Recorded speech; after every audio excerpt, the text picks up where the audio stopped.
Today, the geopolitical landscape surrounding the war in Ukraine took a dramatic turn after former U.S. President Donald Trump issued his sharpest warning yet toward Russia, suggesting that America's stance on the conflict could soon change. His statement, made during a nationally televised interview, immediately triggered reactions across Washington, Kyiv, and Moscow, raising questions about what the next phase of U.S. involvement might look like. When asked how he would handle the war if he returned to office, Trump declared that he would end the conflict within 24 hours, claiming he could bring both leaders, Vladimir Putin and Volodymyr Zelensky, to the negotiating table. But this time, he went further, warning Putin directly that if Moscow continues its aggression, America's response will be unlike anything he's ever seen.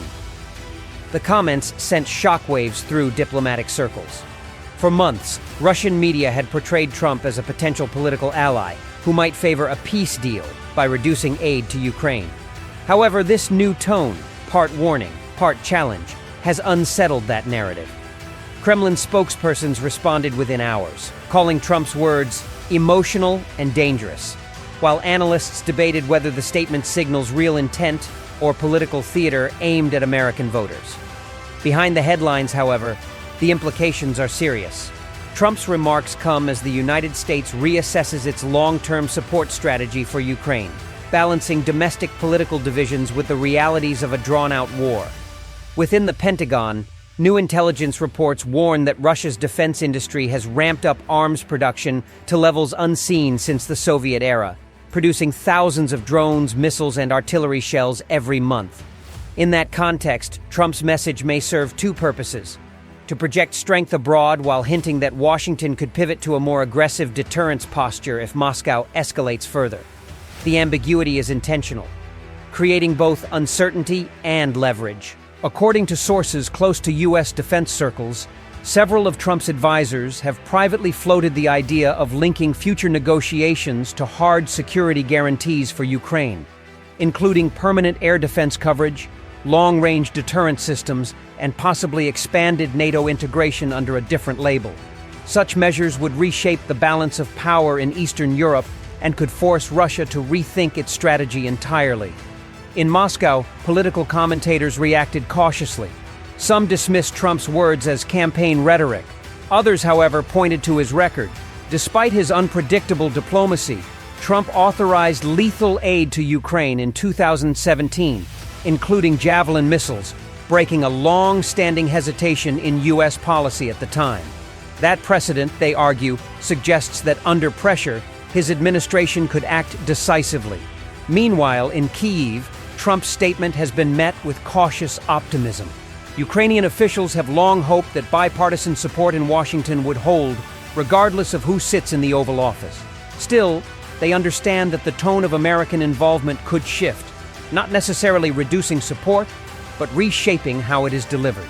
Rather than open-ended aid packages, a new U.S. strategy might focus on conditional support tied to measurable results on the battlefield and reforms within Ukraine's defense sector.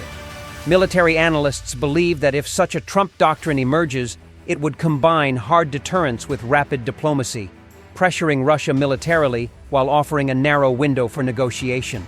This could include expanded intelligence sharing, limited air cover, or the deployment of U.S. surveillance assets closer to the front lines, all aimed at forcing a ceasefire on Western terms. For the Kremlin, however, such rhetoric presents both a challenge and an opportunity.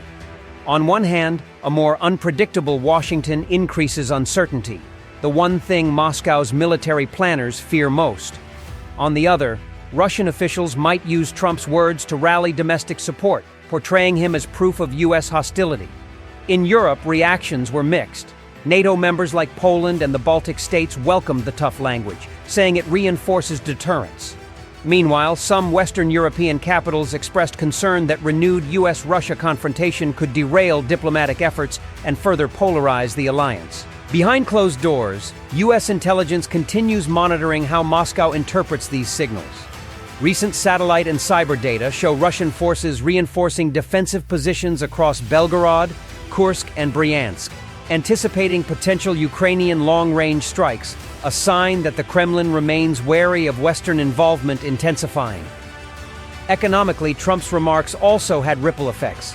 Energy markets reacted within hours, with crude oil prices jumping 2% on fears of renewed geopolitical instability. Investors view any escalation between the U.S. and Russia as a potential trigger for sanctions or supply chain disruptions in the energy sector. For Ukraine, however, the statement served as a reminder that its future still hinges heavily on Washington's decisions. Whether led by the current administration or a future one, U.S. policy remains the cornerstone of Kyiv's ability to resist and rebuild. If America's next move truly shifts the war, whether through diplomacy or deterrence, it could redefine the entire course of the conflict. As one senior Ukrainian diplomat summarized, "When America speaks, the battlefield listens." The question is, what will Washington say next? If you found this report insightful, make sure to like this video, subscribe, and turn on the notification bell so you don't miss our next in-depth updates on the geopolitical shifts and frontline developments in Ukraine. Your support helps independent analysis reach audiences around the world. Stay tuned, and as always, we'll keep you informed.